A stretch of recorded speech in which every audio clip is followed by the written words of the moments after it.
তুমি কি সেই দাম্ভিক ব্যক্তিটিকে দেখেছ যে তাকে বাধা দিল আল্লাহর এক বান্দাকে যে নামাজ পড়ছিল? তুমি কি দেখেছ সে কি সঠিক পথের উপর আছে, কিংবা সে কি অন্যদের আল্লাহ তাআলাকে ভয় করার আদেশ দেয়? সে ব্যক্তি সম্পর্কে তুমি কি মনে করো যে আল্লাহকে মিথ্যা প্রতিপাদন করে এবং তার থেকে মুখ ফিরিয়ে নেয়?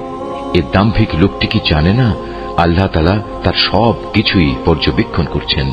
কিছুতেই না। যদি সে এ থেকে ফিরে না আসে তাহলে অবশ্যই তাকে আমি সম্মুখ ভাগে চুলের গোছা ধরে হ্যাঁচড়াবো। তুমি কি জানো সে কে, যার চুল ধরে আমি হ্যাঁচড়াবো? সে হচ্ছে আমাকে মিথ্যা প্রতিপন্নকারী নাফরমান ব্যক্তিটি। সে আজ বাঁচার জন্য তার সঙ্গী সাথীদের ডেকে আনুক, আমিও তার জন্য আযাবের ফেরেশতাদের ডাক দেব। কখনো নয়, তুমি কিছুতেই তার অনুসরণ করো না। তুমি বরং তোমার মালিকের সামনে সাজদাবনত হও এবং তার নৈকট্য লাভ করো।